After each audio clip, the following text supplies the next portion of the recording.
Butterfly ইফেক্টটা হলো গিয়ে মানে একটা জায়গায়, এটা একটা বলে আর কি, আমি একটু বলি যেহেতু তোমাদের একটু কথা বলতেছো, একটু বলি আমি কয়েকটা জিনিস।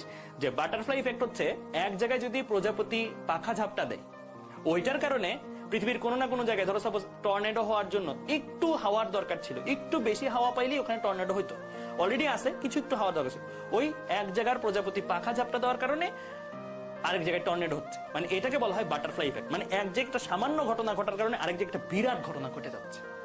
তো এই জিনিসটা কিন্তু মানুষের সাথেও রিলেটেড। চিন্তা করে দেখো, তোমার সাথে আমার পরিচয় থেকে শুরু করে এভরিথিং, তুমি জীবনে অনেক কিছু মিলাইতে পারবা একটা ছোট্ট ঘটনা থেকে শুরু হয়েছে। প্রত্যেকটা জিনিস একটা ছোট্ট ঘটনা থেকে শুরু হয়েছে।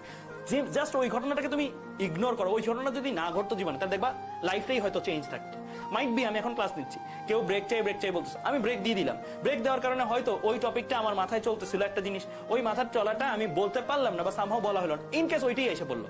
এন্ড ইনকেস ওইটাই এসে বললে আমাদের ধরো এখানে পড়তেছে কত 16,000 স্টুডেন্ট, 16,000 স্টুডেন্ট 2,000 স্টুডেন্ট ধরো নিজেরাও এটা পড়ে নাই, পরীক্ষায় পারলো না, ওই 2,000 স্টুডেন্ট ধরো বুয়েট এক্সাম দিতে পারলো না বা অন্য জায়গায় এক্সাম দিল, ওই 2,000 স্টুডেন্ট ধরো চান্সও পাইলো না, ওই 2,000 স্টুডেন্ট পুরো লাইফ চেঞ্জ।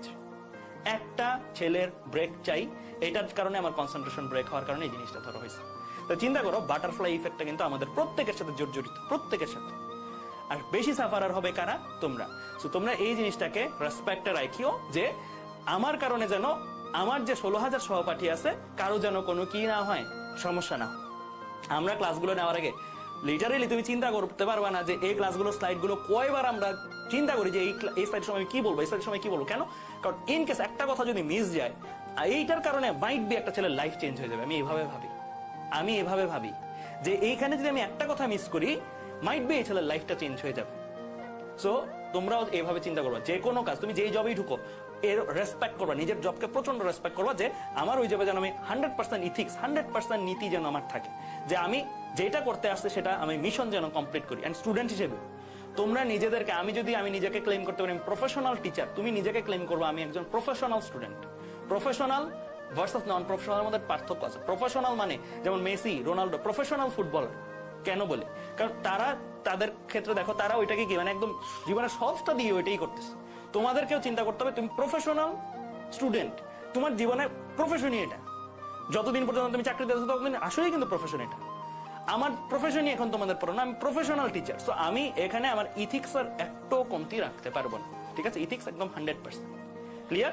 আরেকটা জিনিস বলে রাখি, মোটিভেশনের ক্ষেত্রে একটা জিনিস বলি যে মোটিভেশনের উপরে খুব বেশি ডিপেন্ডেন্ট হয়েও না। মোটিভেশন জিনিসটা হচ্ছে এরকম, তোমাকে যেটা শুরু করাবে, কিন্তু তুমি হ্যাবিট বানাতে হবে নিজের প্র্যাকটিসটাকে। হ্যাবিট যতদিন তুমি মোটিভেশনের উপর ডিপেন্ডেন্ট, মোটিভেশন পাইলেই পড়া হয়, মোটিভেশন না পাইলে পড়া হয় না, ততদিন পর্যন্ত মনে করো তুমি ভুল পথে আছো।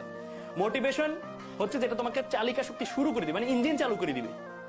কিন্তু তোমার ইঞ্জিন বন্ধ হবে কেন? ইঞ্জিন চালু থাকতে হবে, ওই হ্যাবিটটা বিল্ড করতে হবে। আর ওই হ্যাবিটটা তোমাদের নিজের মধ্যে, মানে self motivation is the biggest motivation, তোমার নিজের মধ্যে এটা রাখতে হবে। আমরা একটা ইগনাইট করে দিলাম, আমরা হয়তো একটু চালু করে দিলাম ইঞ্জিনটা, কিন্তু এই মোটিভেশন দিয়ে। কিন্তু তোমার মাথার তো এটা এক ক্লাসে বলছে ভাইয়া, সব ক্লাসে বলবে না, সব ক্লাসে আবার তোমার ইঞ্জিন চালু করার সময় নেই কারোই। তোমার এই ইঞ্জিনটা চালু যে করে দিছি, এই ইঞ্জিনটা যেন একদম চালু থাকে কি আপ টু চান্স পাওয়া পর্যন্ত, এটা মাথায় রাখো, ঠিক আছে?